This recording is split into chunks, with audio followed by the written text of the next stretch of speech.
அரசியல் கற்றுக்கொண்டது, சமூக நீதி என்றால் நமக்கெல்லாம் பாடம் கொடுத்தது, கற்றுக் கொடுத்தது ஐயா அவர்கள் தான். ஆனால் இன்றைக்கு ஐயா அவர்களால் இந்த இயக்கத்தை, நம் கட்சியை நிர்வகிக்க அதில் ஒரு சூழல் இருக்கிறது. இது சில செய்திகள் என்னால் வெளியில் சொல்ல முடியாத ஒரு சூழல். அந்த காரணத்துக்காகத்தான் நான் ஒன்னும் ரொம்ப பிடிவாதக்காரன் கிடையாது.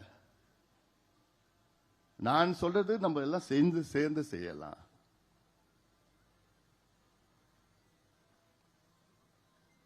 இதுவே ஒரு 5-6 ஆண்டுகளுக்கு முன்பு இப்படி ஒரு சூழல் இருந்ததுன்னா நான் யோசிக்கவே போறது கிடையாது.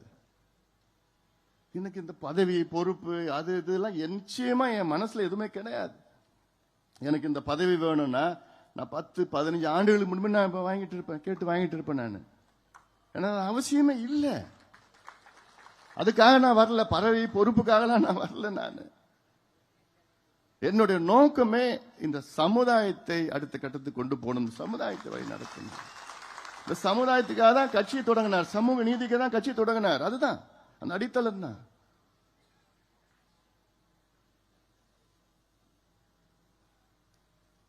இன்னைக்கு ஐயாவை சுத்தி இருக்கின்ற ஒரு சில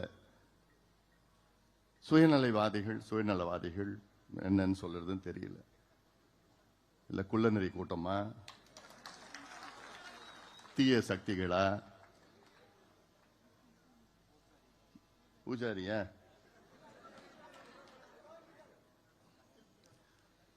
இவங்க ஒன்னும் திருப்பி மாத்தி சொல்லாததெல்லாம் சொல்லி, செய்யாத ஒன்னும் பொய்ய சொல்லி, இப்படியே சொல்லி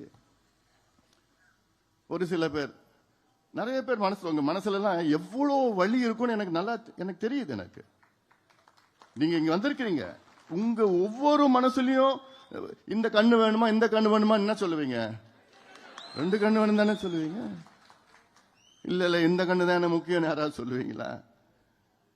உங்க வலி என்னால புரிய முடியுது.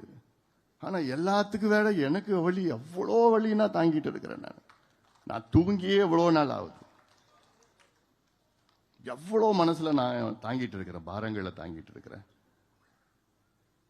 ஆனாலும் அமைதியா இருக்கிற உங்க முன்னாடி நான் சிரிச்சிட்டு தான் இருக்கிறேன்.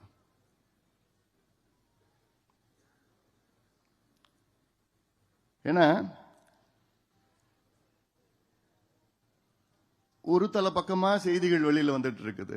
தினம் ஏதாவது ஒரு செய்தி, நம்மளை பத்தி, அது நம்மளை பத்தி, என்ன பத்தி